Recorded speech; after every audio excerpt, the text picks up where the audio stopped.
तर महत्त्वाची बातमी, नागपूर दीक्षाभूमी परिसरातील भूमिगत पार्किंगचा मुद्दा आता तापलेला आहे। काही संघटनांकडून भूमिगत पार्किंगच्या बांधकामाची तोडफोड करण्यात आली आहे। दीक्षाभूमीच्या स्तूपाला धोका निर्माण होऊ शकतो म्हणून विरोध करण्यात येतोय। नागपूर दीक्षाभूमी परिसरातल्या भूमिगत पार्किंगचा मुद्दा आता तापलेला आहे। दीक्षाभूमी परिसरात पोलिसांचा बंदोबस्त सुद्धा वाढवण्यात आलाय। नागपूरमधली ही थेट दृश्य आपण बघतोय। दीक्षाभूमी परिसरातील भूमिगत पार्किंगचा मुद्दा तापलेला आहे। गजानन उमाटे आपले प्रतिनिधी सध्या सोबत आहे। गजानन, काय परिस्थिती आहे नागपूरमध्ये?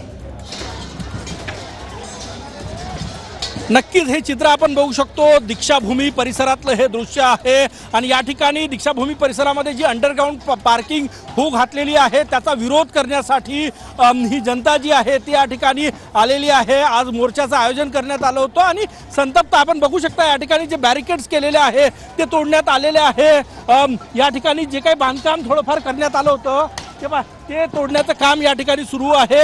हजारोच्या संख्येने लोक या ठिकाणी एकत्र आलेले आहे, संतप्त आहे आणि स्मारक समितीने जो काही अंडरग्राउंड पार्किंगचा निर्णय घेतला त्याच्या विरोधात हे सगळे आक्रमक आहे। या सगळ्यांकडून भीती व्यक्त केली जात आहे की शेजारीच या ठिकाणी दीक्षाभूमीचं स्तूप आहे त्याला धोका निर्माण होईल, त्यामुळे या ठिकाणी कुठलंही बांधकाम करू नये, अंडरग्राउंड पार्किंग करू नये अशी मागणी या सगळ्यांची आहे। आणि आपण हे दृश्य हे बघा, हे परत एकदा हे हजारोच्या संख्येने लोक या ठिकाणी आहेत आणि फक्त हीच नाही गर्दी तर या ठिकाणी हे बघा या ठिकाणी मोठ्या संख्येने लोक वेगळ्या भागातून आलेले आहे आणि दीक्षाभूमी स्तूपाला धोका निर्माण होईल अशी भावना यांच्याकडनं व्यक्त केली जात आहे आणि त्यामुळेच हे जे बांधकाम या ठिकाणी सुरू होतं ते तोडण्याचं काम या ठिकाणी या सगळ्या संतप्त लोकांकडून सुरू आहे। हे दृश्य आपण बघू शकतो। मोठ्या संख्येने लोक जे आहे ते या ठिकाणी एकत्र आलेले। हे बघा हे दृश्य, ज्या सळाकी लावलेल्या आहेत त्या सळाकी वाकवण्याचं काम सुरू आहे कारण की पिलरिंगसाठी या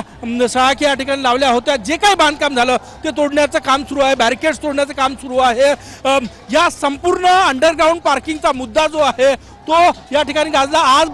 आज या ठिकाणी स्मारक समितीने बैठक बोलावली होती परंतु ती बैठक रद्द झालेली आहे या सगळ्या जनतेच्या तीव्र भावना पाहून आणि आता हे कुणालाही ऐकायला तयार नाही। हे सगळं तोडण्याचं काम या ठिकाणी सुरू आहे। हे बघा हे दृश्य, मोठ्या संख्येने लोक या ठिकाणी आलेले आहेत आणि जे मिळेल ते तोडण्याचं काम या ठिकाणी सुरू आहे।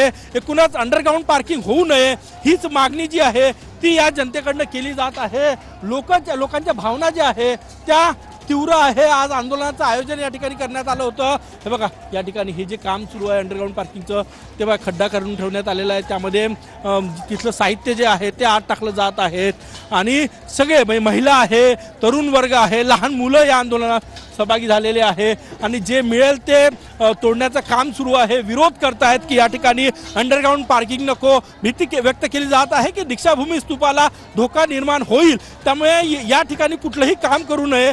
याच ठिकाणी 14 ऑक्टोबर 1956 रोजी बाबासाहेब आंबेडकरांनी बौद्ध धम्माची दीक्षा घेतली होती, त्यामुळे ही पवित्र भूमी मानली जाते आंबेडकरी जनतेकडनं आणि या भूमीवर कुठलंही अशा प्रकारचं बांधकाम होऊ नये हीच भावना आहे, जेणेकरून स्तूपाला जो दीक्षाभूमीचा स्तूप आहे, मुख्य स्तूप आहे, मी स्तूपाची व्हिज्युअल्स तुम्हाला दाखवतो। बघा हा संपूर्ण परिसर आहे, बघा या अगदी शेजारी दीक्षाभूमीचं हे स्तूप आहे मुख्य, जिथे लाखो संख्येनं लोक या ठिकाणी येतात।